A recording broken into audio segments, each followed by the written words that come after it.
This is Big Business with Sarah, the podcast for entrepreneurs who want to continue building their business and understand you should never stop learning.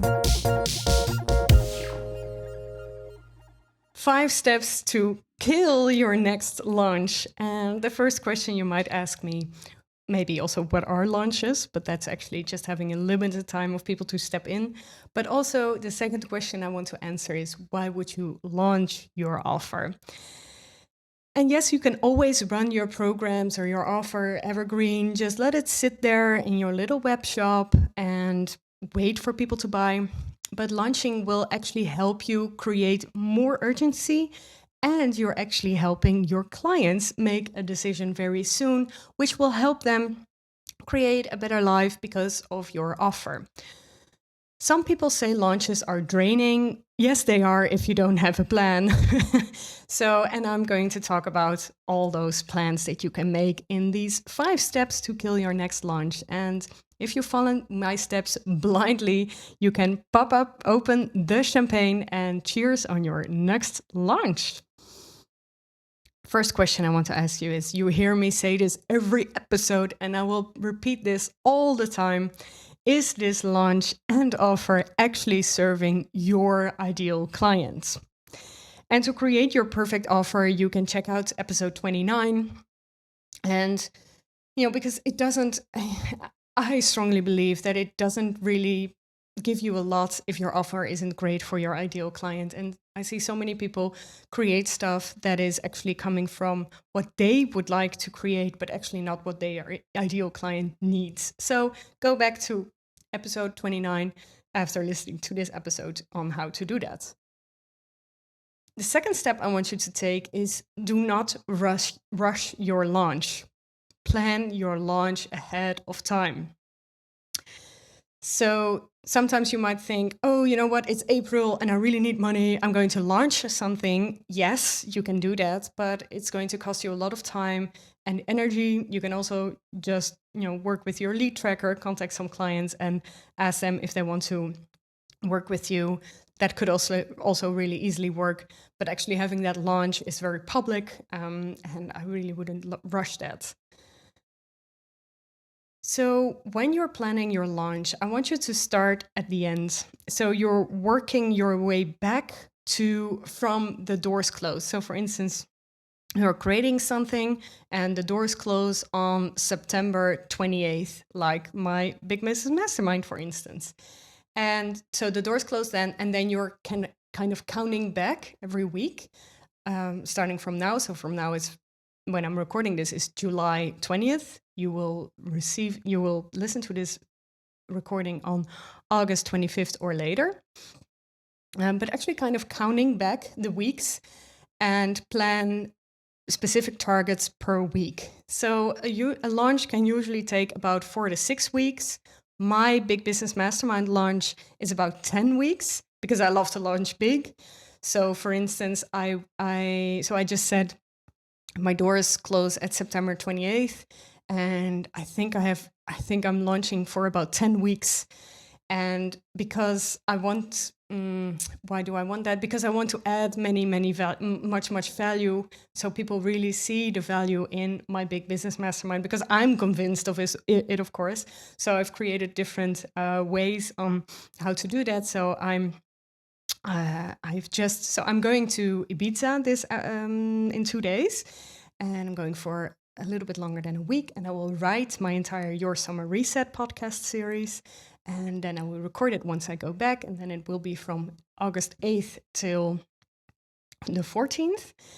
And actually knowing that already will help me make that podcast perfect for you.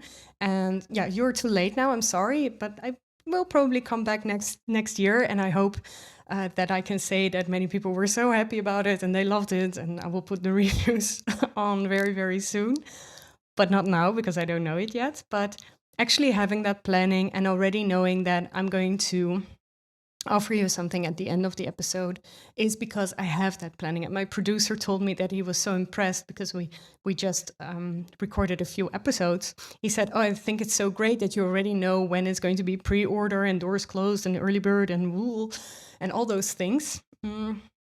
So I've created the Your Summer Reset podcast. I'm also going to do a Big Business, Big Life workshop. That will come actually still in September. I will also do a sales challenge. My sales plan workshop will be online in a funnel. So there's many different ways that people can and you can join and get to know me and my program better. And you can do this too. You don't have to do this in your first launch. I didn't do this in my first launch. And once you're really going through the motions more easily, you can do this. So when you're filling out your planning for your launch and when you have set those specific targets per week, I want you to think of different ways of promoting your offer and create different permission slips for your clients to join. So for instance, in your promotion, some will enjoy a video with an explanation about your program, your offer, your book, your music, etc. And others will enjoy reading a text because maybe they're seeing you on the train or something. And with selling actually your offer, you also need to create different permission slips. So maybe people want to contact you through Instagram DMs. Maybe you just send them an email where they push a button and they apply. Maybe people have listened to one of your podcasts and all of a sudden decide to work with you and already pay in full for the entire year. I don't know exactly, but there should be so many different kinds of permission slips because I mentioned it in the previous episode of last week where I'm looking back at my past 2 years from turning from an interim manager to a business coach. And as a freelancer, I had one permission slip, and that was actually for people to call me. And that was actually such a huge step for people to do because they didn't know what my hourly rate was. They didn't know how many hours it would take for them to get their results. So I wanted to change that. That's a little bit the conclusion of last week's episode. It is a nice one. You can find it episode 30. So once you've created those different permission slips, I want you to start with a strong branding, creating a strong branding for your program.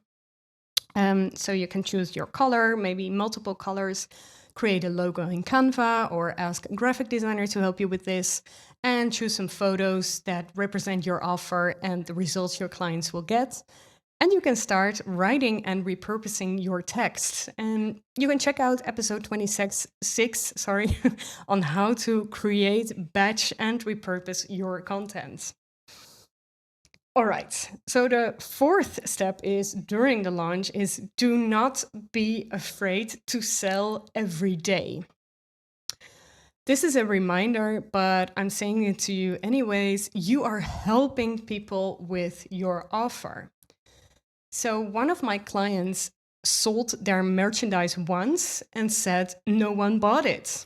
Yes, of course, they need 7 different touch points from you in order to go into purchase. And maybe they also need different kinds of promotion to understand what you're offering. So maybe a video, maybe a reel, maybe a text, maybe a podcast, maybe an interview with someone about how great everything is. And this might feel icky, but just try it and do it anyway, because once again, you are the only one seeing what you're doing and no one else is really paying too much attention to you. I'm sorry to break it to you.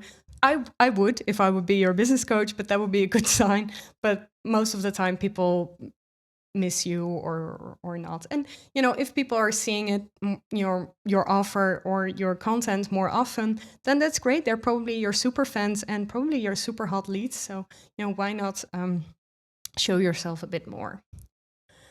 And the 5th step I want you to remind you is that the general sales process is from awareness, interest, desire, and action. So try to see this sales process as a circle, and where you have to go through every time with your content. Sometimes you're getting new leads, sometimes you're nurturing your existing leads. And you should always stay in motion. And sometimes you're really into hard selling. So you should create different kinds of content. Some of them should be a little bit more aggressive on the sales, and some of them should be a little bit more easy. And hey, hello, welcome to my page. Nice that you're watching. And by the way, here are some free resources to get to know me. Understand that there's always people joining you who are in a different phase. So awareness, interest, desire, and action. Just always try to create those different steps in your process. And this is going to be tricky, but you will manage probably with my tips. And if you want to learn more about sales and specifically handling objections, because you will get that in the desire and action phase, you should check out episode 20 on this podcast. And with these launch steps, you can definitely take your first steps into a great launch. But if you finally want more and really want your next launch to be a success, you can join the mailing list and receive the early bird prize for my Big Business Mastermind. Plus my launch evaluation bonus training, where I'm being super open to my clients and where I'm reviewing my first half year as a business coach, including all the launches, including all the numbers. And my coachees already really enjoyed listening to it, and it gave them a lot of confidence and insights that success could be for them too.